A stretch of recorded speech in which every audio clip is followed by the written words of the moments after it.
the loop turner. And this is going to be beneficial to you, especially when you're making dresses, and it helps you create those loops or those straps you'll often see in dresses.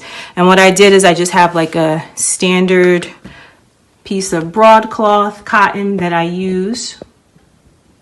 Get a little bit closer in here. And I just went to the machine, and on the fold, as you can see here, just did about 1/2 inch stitch away. And then what I do is I go in, it's normally not like this much excess, but just for the sake of this, you're going to go in and just cut off as close to the edge as possible, about 1/4 inch.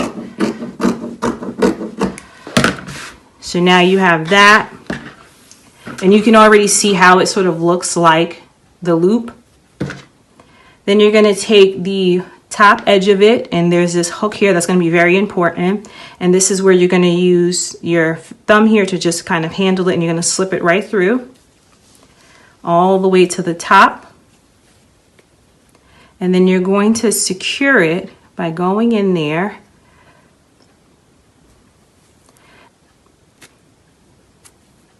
if it wants to come through. There it is. And then you sort of pull using this part as sort of your anchor, and then you just pull, and as you can see, it hooked on in there, and that allowed it to stay in place.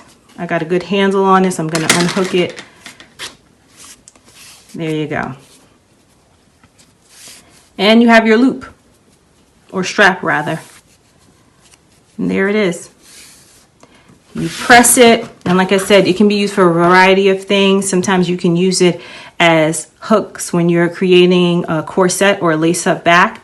You create this, and then you create these sort of loops on it. So it has many uses, although it says it's a useful extra. It's essential to the kind of sewing that I do. So it's not just an extra, it's something that I use quite often. But this is how you would use that particular device. So that's... Thanks for watching. Be sure to like and subscribe. Videos are uploaded weekly covering dressmaking, fashion, lectures, and more.